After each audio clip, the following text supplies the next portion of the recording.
Estudio bíblico, familia, iglesia y misión. Y como les enviaba el mensaje en la tarde, cada familia cuenta, es el título del estudio que, si el Señor lo permite, vamos a estar desarrollando por las próximas 3 semanas. Diferentes formas, pero un solo amor. Dios obra de diversas maneras y algunas veces se enamoran de una manera de trabajar de Dios y quieren que Dios siempre haga lo mismo de la misma manera. Y el Señor fue súper creativo cuando anduvo en la tierra.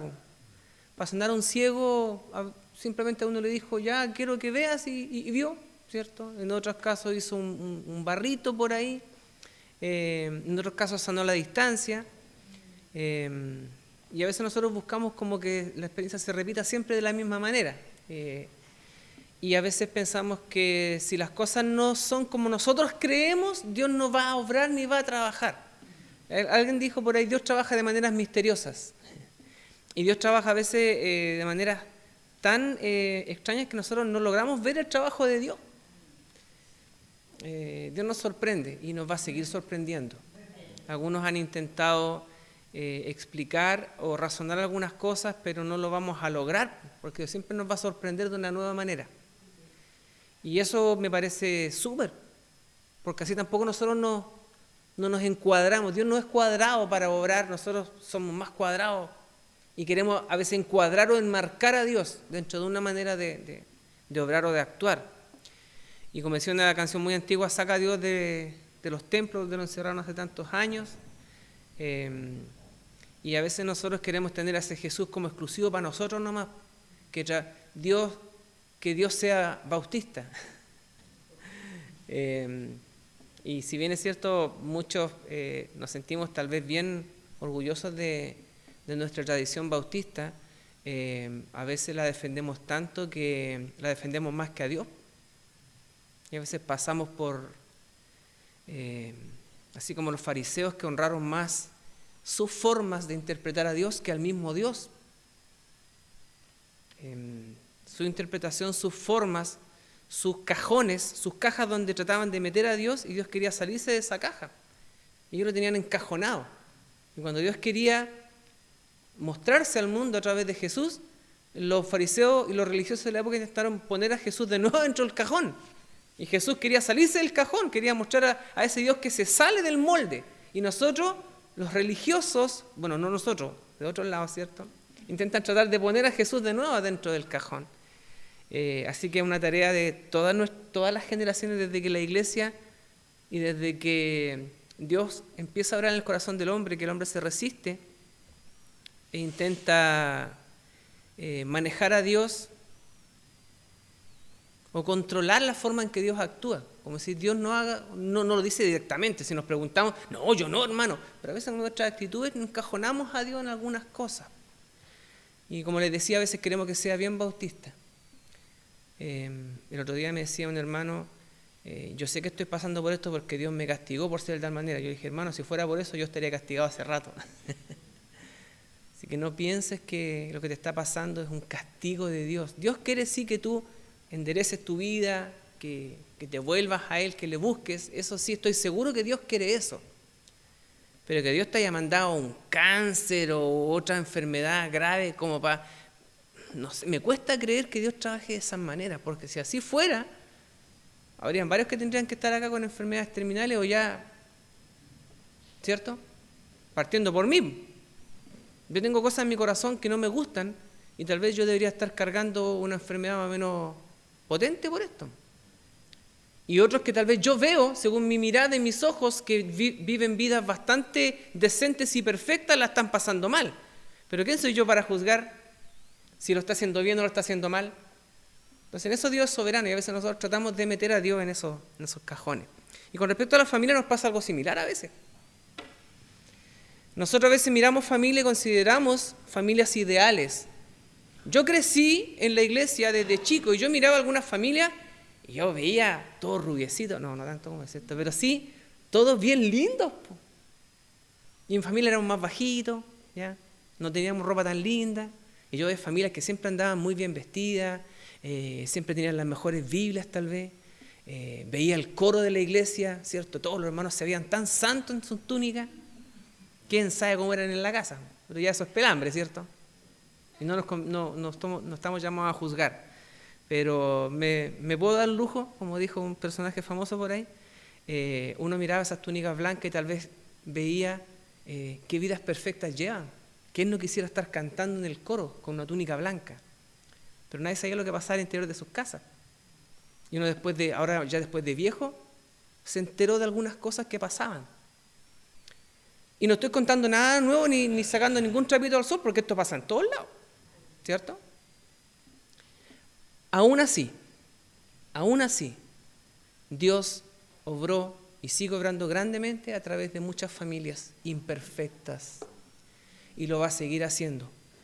Porque si no, quédate sentado, Dios, hasta que aparezca alguna familia perfecta para que puedas empezar a trabajar. Aún en nuestras imperfecciones Dios nos utiliza. Pero no es como dijo Pablo, no es una carta blanca para seguir pecando nomás, si total Dios va a actuar igual. No, es un llamado de atención y que debemos cada día ser también mejores y perfectos, ¿cierto? Como vuestro Padre que está en los cielos. Así que el llamado de este estudio principalmente es dejar de idealizar las familias. Quiérame todo lo que usted quiera quererme, quiérame. Pero no piense que yo soy el hermano Pablo que se ve, ¿cierto? Tan santo, tan aquí. No, hermano, si yo soy tan vulnerable como lo puede ser cualquiera de ustedes. Y Dios hasta el momento me ha librado de no haber caído en alguna cosa grave. Pero, como decía un pastor y siempre lo repito, si no hemos caído, no ha sido por falta de ganas. Sino que yo creo que hay un gran ejército de hermanos y hermanas que están rogando por nosotros. Y eso quiero creer. Pues si fuera por mí, tal vez yo habría sido tentado hace rato ya y habría caído, pero redondito. Pero creo que la misericordia de Dios ha sido grande en mi vida. Lo importante no es la forma de la familia, sino el fondo. ¿Y qué es el fondo? Amor, apoyo, búsqueda del Señor, búsqueda de su voluntad y un montón de otras cosas más que podemos ir averiguando en el llamado que cada uno tenemos como familia. Así como estamos. No busquemos, insisto, algunos decían, no, es que tengo que cambiar mucho para ir a la iglesia. Dios te llama así como estás. Y si bien es cierto, Dios quiere que cambiemos, pero Dios no va a esperar así, ya, pues, ¿cómo estamos? ¿Estamos listos, no? ¿Eres perfecto? Sí, Señor, ya, entonces ahora vamos. No es así, no va a suceder así. Dios nos va a limpiar, nos va a ayudar, nos va a preparar y de hecho nos ha dado su Espíritu Santo. Así que no esperemos más tiempo y hagamos la obra del Señor. En nuestra imperfección aún así Dios puede seguir trabajando y actuando. Pero la Biblia está llena de buenos ejemplos. Claro que sí, si lo vemos de un punto de vista. Pero hay historias de familias bastante disfuncionales. ¿Ya? Partamos por Moisés. Primero partamos por Abraham. Dios había prometido a Abraham que iba a tener un hijo, ¿cierto? Y que iba a bendecir a todas las familias de la tierra a través de ese hijo. Pero su esposa era estéril. Entonces, en una búsqueda de decir, hay que cumplir el plan de Dios.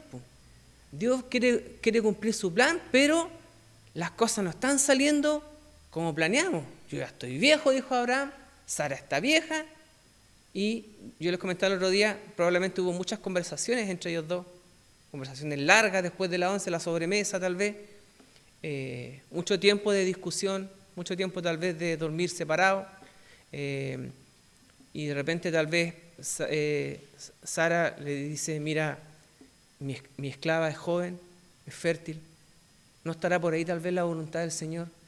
¿Usted cree que eso fue fácil de resolver? Yo creo que no. Tiene que haber sido complicado. A pesar de que Abraham podía haber tomado a Agar cuando él quisiera, era su esclava.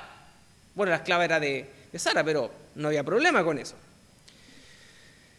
Intentando resolver una situación, tratando de ayudar a Dios, podemos juzgar de muchas maneras lo que sucedió ahí. Lo cierto es que Agar queda embarazada y tiene un hijo de Abraham. Y esa mujer después fue castigada de alguna manera por su ama y tuvo que huir con su hijo. Un hijo tal vez no concebido en santidad,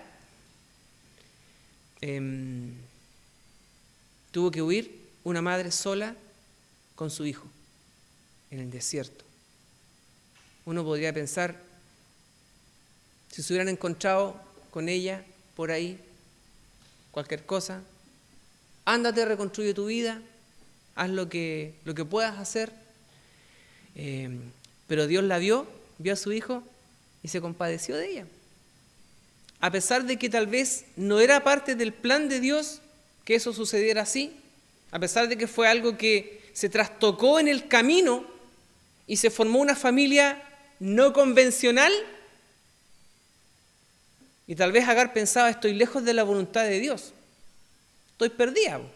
Una mujer soltera, con un hijo, ¿qué esperanzas tenía? Pero Dios trabajó ahí. Y también hubo una promesa de parte de Dios para Agar y para su hijo Ismael. Dios trabaja a pesar de nuestros condoros, de nuestros errores.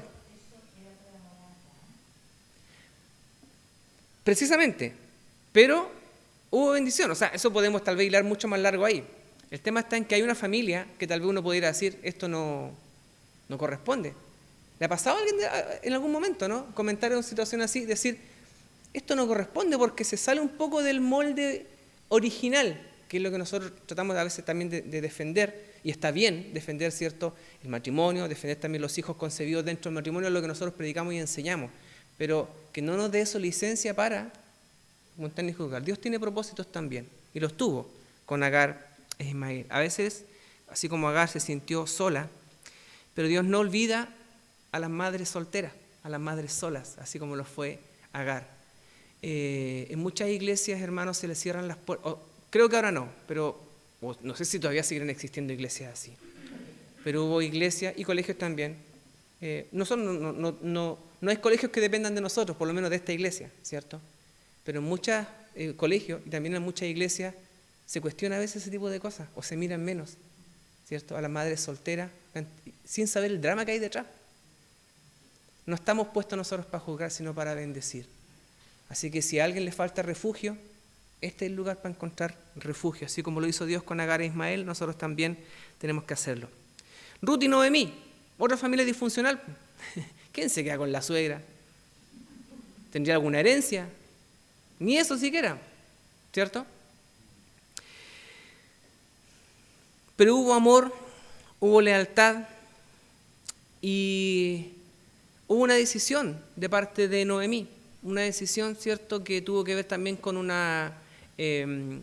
dejar ir a sus nueras, y también hubo una decisión de parte de Ruth de decir, yo me quedo contigo.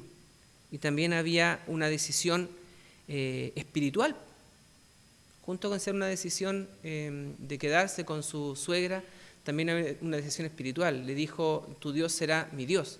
Eso también da para otra conversación mucho más larga, ¿cierto? Y hay una demostración de amor de esa nuera hacia su suegra. Uno pensaría a veces que el amor es puesto a prueba muchas veces, y el amor se pone a prueba en los conflictos. Tengo un amigo cercano, que me dicen que el dinero no hace la felicidad. Y yo, sí, pues el dinero hace la felicidad, y hemos tenido larga conversación al respecto, pero él es medio porfiado. Sí, pues el dinero hace la felicidad. Había un chiste que decía, el dinero no hace la felicidad, pero produce una sensación muy parecida. Puede que el dinero traiga tranquilidad en muchos casos.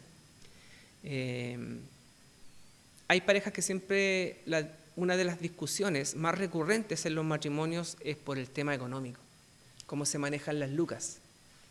Tal vez no sea su caso, pero sí conozco muchos casos en que muchas de las discusiones alrededor se dan por la distribución de las finanzas.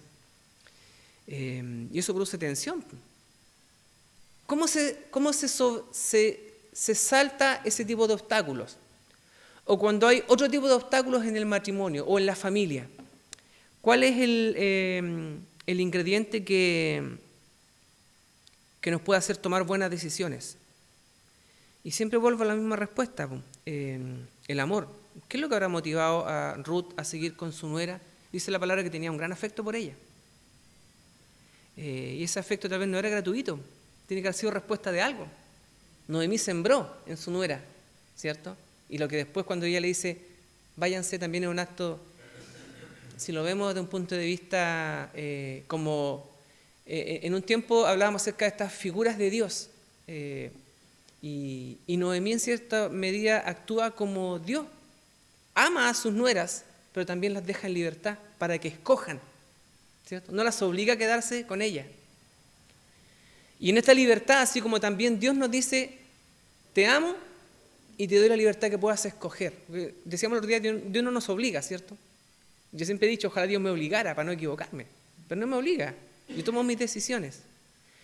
Y estas dos nueras también son la humanidad misma.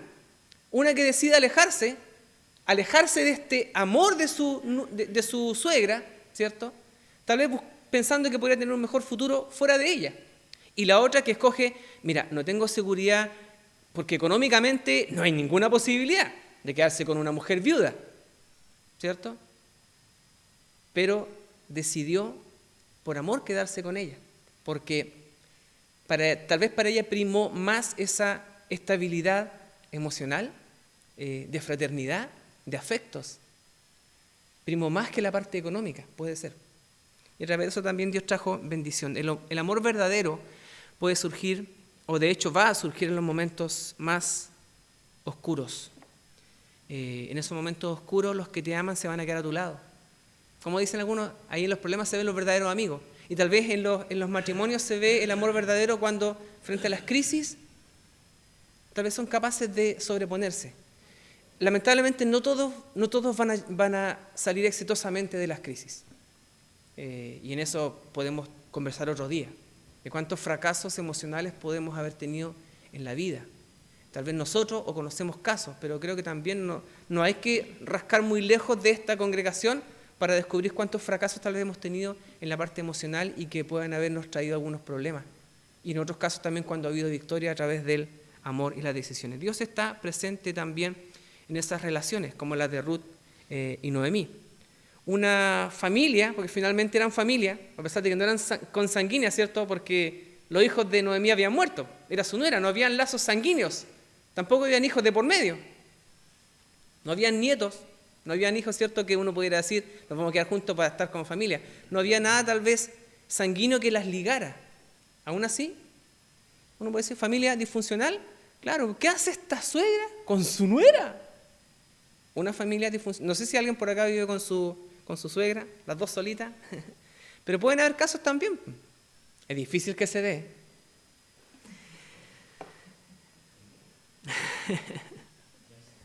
Familias disfuncionales puede ser, pero es también trabajo ahí, y trabajó grandemente. Después uno ve, ¿cierto?, lo que pasó con Ruth y cómo fue tan importante en la historia de Jesús, por la genealogía de Jesús. Pero eso es para otro estudio. El profeta Elí y Samuel, ¿se acuerdan? Ana rogaba por tener un hijo, para tener, tal vez porque el modelo ideal de familia en esos años era que las mujeres tuvieran hijos. El matrimonio, ¿cierto?, en la antigüedad, si no tenían hijos, o estaban malditos por Dios, o no cumplían el propósito. Por lo tanto, Ana sufría porque no podía darle hijos a su marido. Y más encima la otra, ¿cierto?, le sacaba pica. Y esta mujer dice, Dios, dame un hijo. Y si me lo das, yo te lo voy a entregar para tu servicio.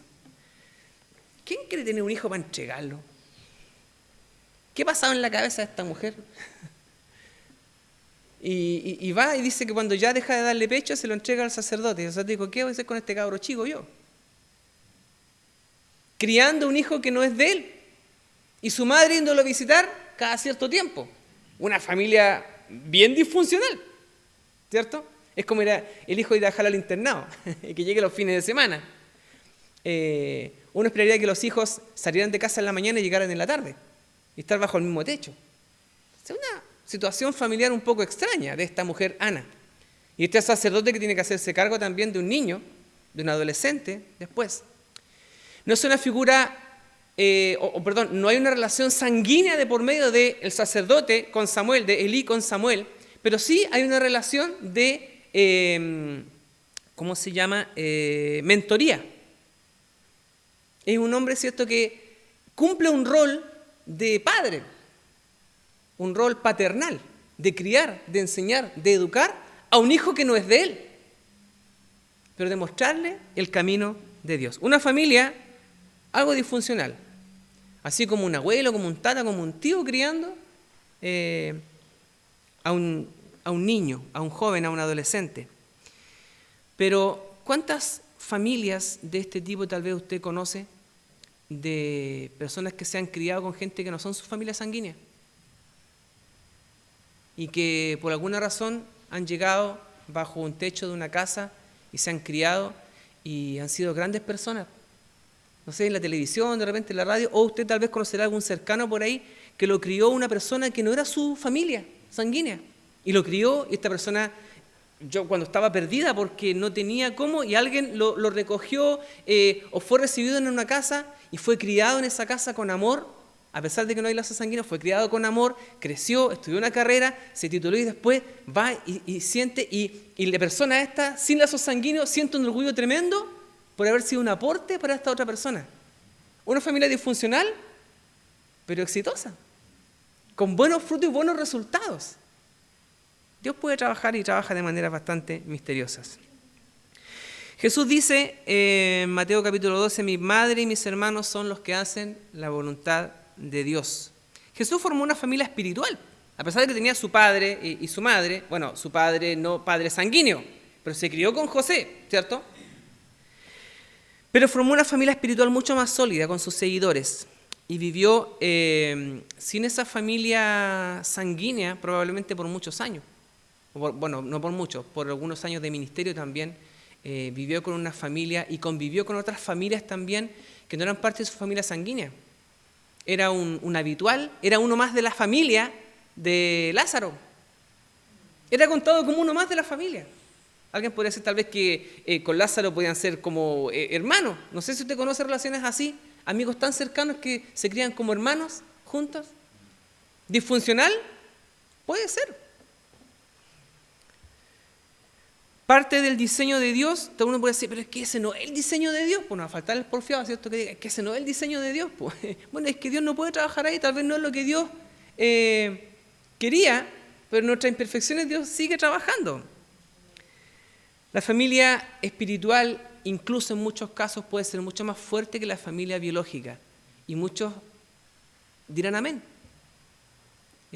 Muchas personas se sentirán mucho más cercanas, tristemente por un lado, ¿cierto?